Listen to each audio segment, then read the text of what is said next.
I decided to talk about looking beyond the veil. I don't know about you, but in my life, I've noticed that a lot of people have seemed to be leaving planet Earth here as of late. People, animals, and one morning, actually, I got up to do my meditation, and I kept going to the place in the different books that I read, and it kept coming up with the veil, the veil.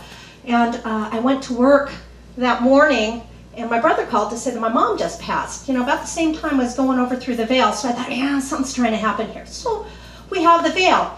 But first I want to talk, I want to tell you a little story that I thought had a lot to do with the veil. And it begins like this. Once upon a time, a long, long time ago,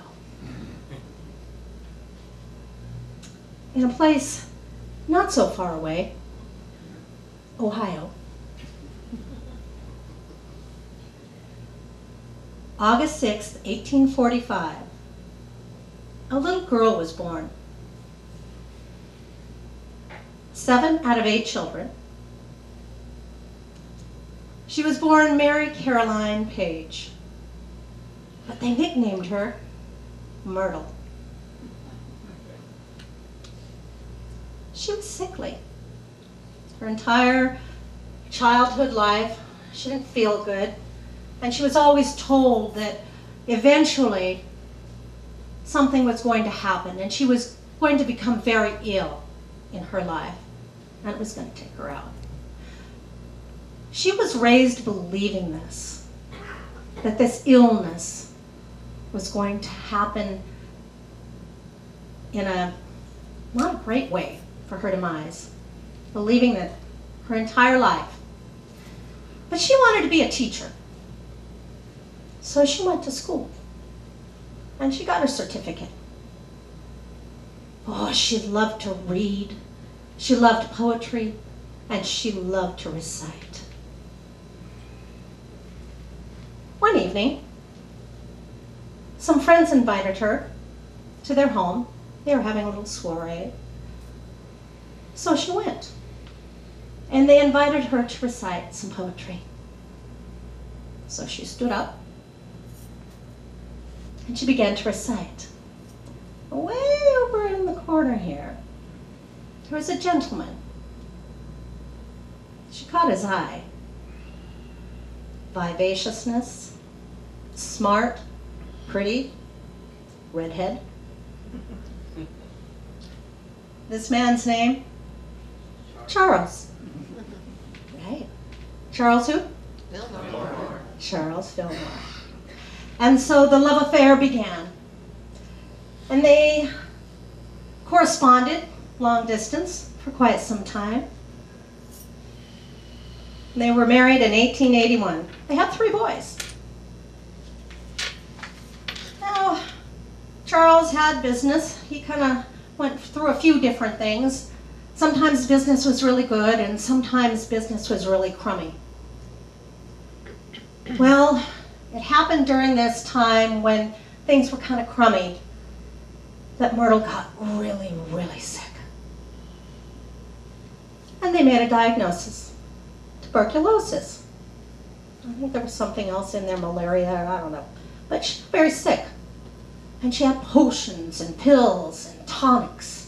And none of them seemed to do any good. She just wanted relief. And the doctor said, well, there's not much more that we can do for you. Where do you turn when the doctors say that there's nothing more that they can do for you?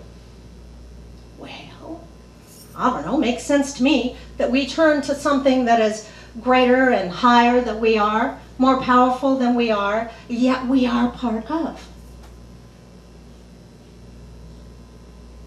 Now, growing up, her parents were Methodist, hardcore. She was having none of it. She wanted to find her own way. And she did. And Charles was game for just about anything. But he always wanted to know that there was truth behind it. So he questioned everything.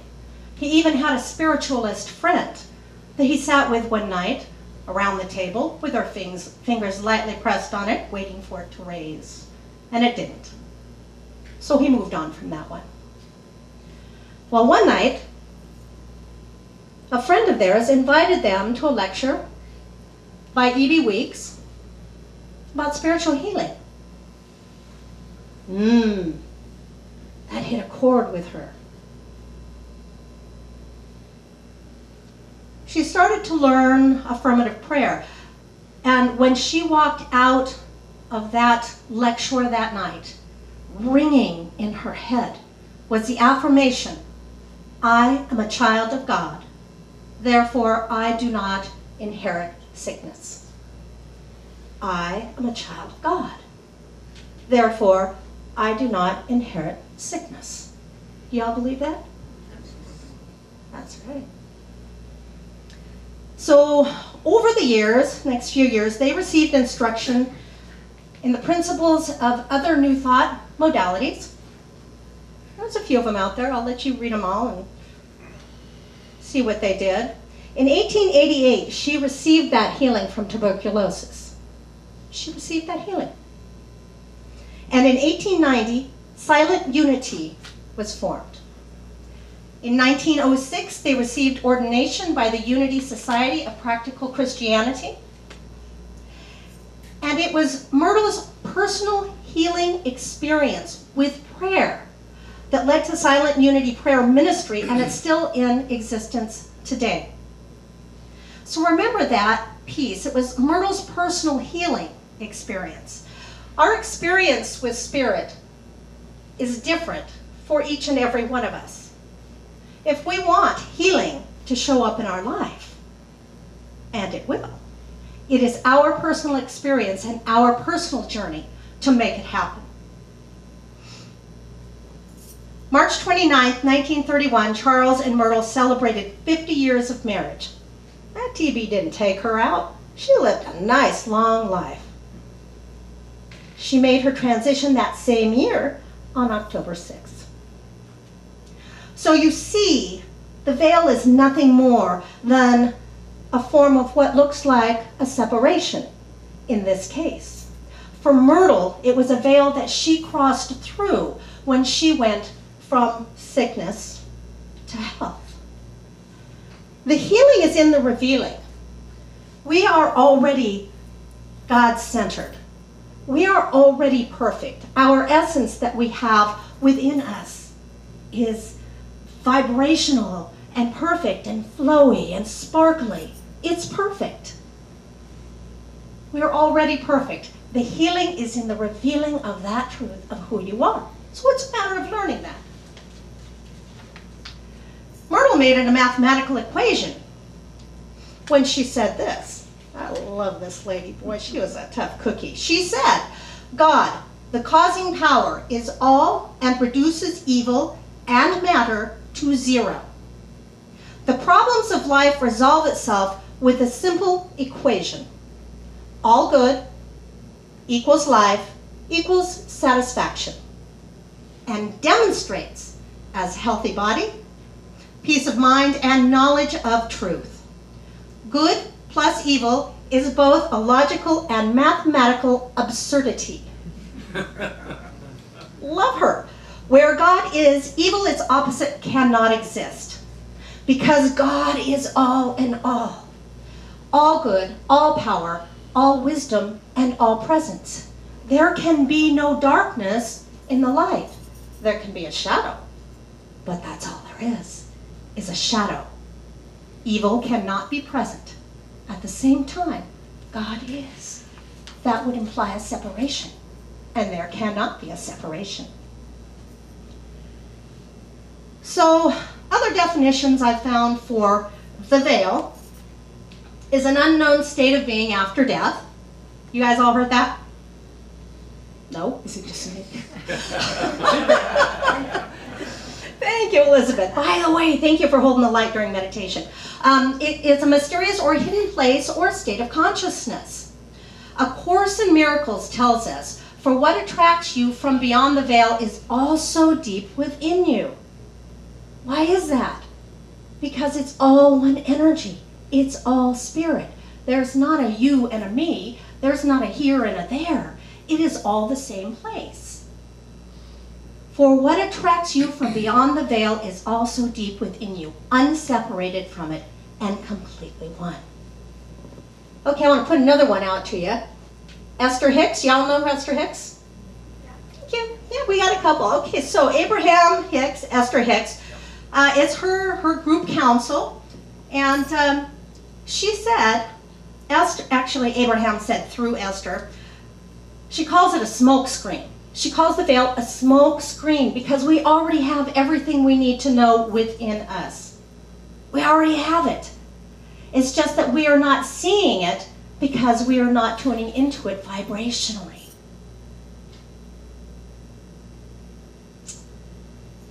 Beyond the veil can also be a metaphor for other things, such as the things that lie hidden within us that we don't want others to see. John has this beautiful song that he does. It's my favorite. It's on his CD. They're up in the bookstore. You guys ought to pick one up. Proceeds all go to the church. The line from his song that I love the most, it said, "We must learn to look beyond the veil that each one of us denies, and to find that lost and lonely soul, and hear the frightened cries." We don't ever know what really goes on with a person, with a human being. What's inside, where they've been, the roads that they have walked, the battles they've fought. We don't know any of that. Sometimes people take those veils, we take them and we hide those places where we've been sad or hurt or unrecognized or feeling less than. That is another veil. So before we are too quick to judge another, always wonder about that veil that they hide in front. And what is it that they might be hiding? I went to a website. This is probably with regards to the veil. When people think of the veil, they think of crossing from here to there. Where is here, where is there? Like Esther Hicks said, there really is no veil.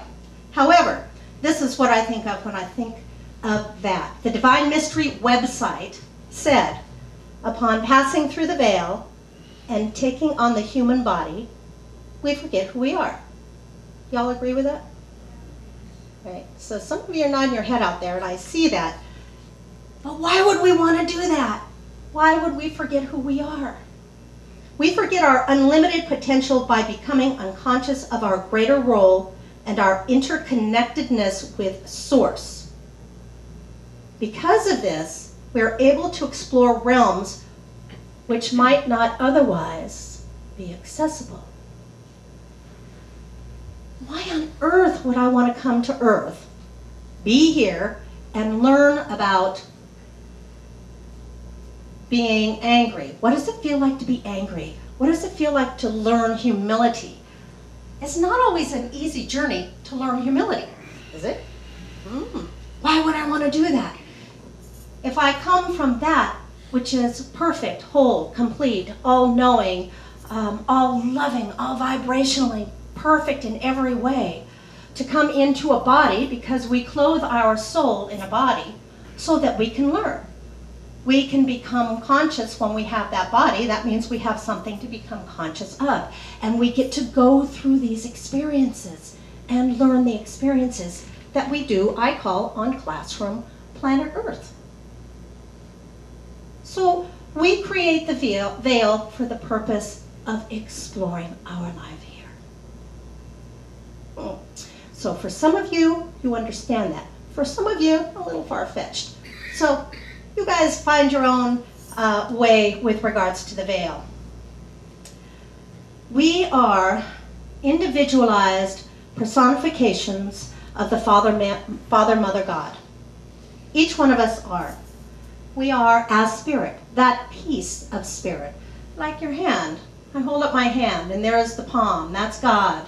And all the little fingertips are who we are. We're these beautiful expressions of spirit. And we are here so that our source, our God, our spirit can know itself through us, through each other. We are physically separate here, but we're all spiritually interconnected. Ernest Holmes, he is the founder of Science of Mind.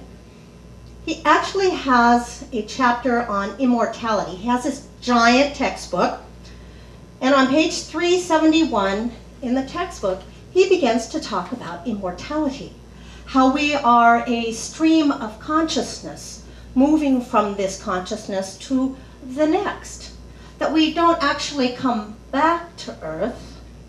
He doesn't go to the reincarnation because we've already been here. So our stream of consciousness is ever moving forward beyond the veil between here and there.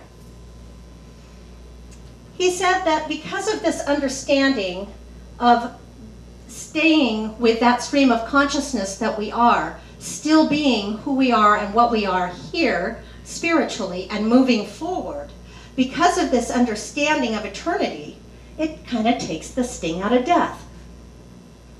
Okay. How about Anita Moorjani? Anybody familiar with Anita Moorjani? Got a few of those in her book, Dying to Be Me. She had a near-death experience.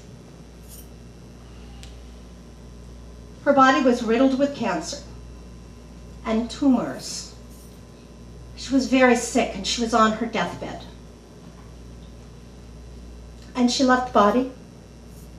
I'm going to say she crossed the veil and went back home, and she met with a friend of hers who had passed a few years prior.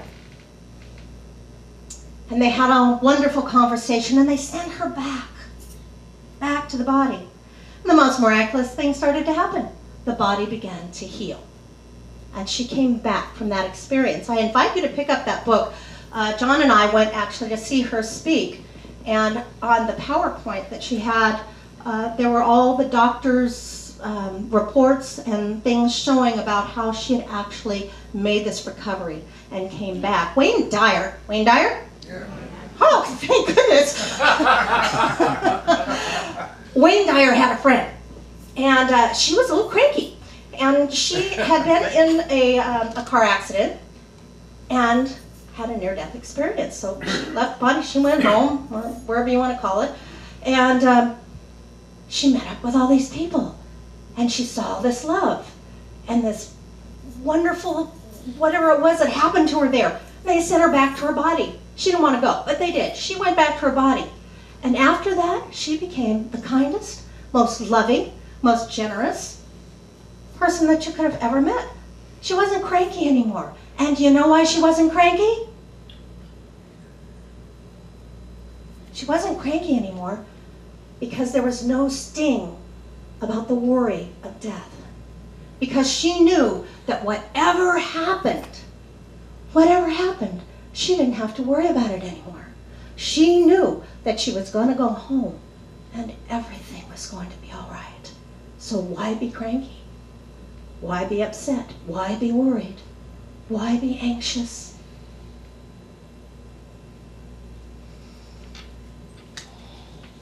So I'm going to close this talk with a little vignette from Ernest Holmes. He said that man is an eternal destiny, a forever expanding principle of conscious intelligence. The ocean in the drop of water, the sun in its rays. Man, the real man, is birthless, deathless, changeless, and God as man in man is man. The highest God, the innermost God, is one and the same God. And so we prepare not to die, but to live. The thought of death should slip from our consciousness altogether. And when this great event of the soul takes place, it should be beautiful, sublime, and a glorious experience. As the eagle freed from its cage soars to its native heights, so the soul is freed from the home of the heavy flesh and will rise and return unto its Father's house, naked and unafraid. Namaste.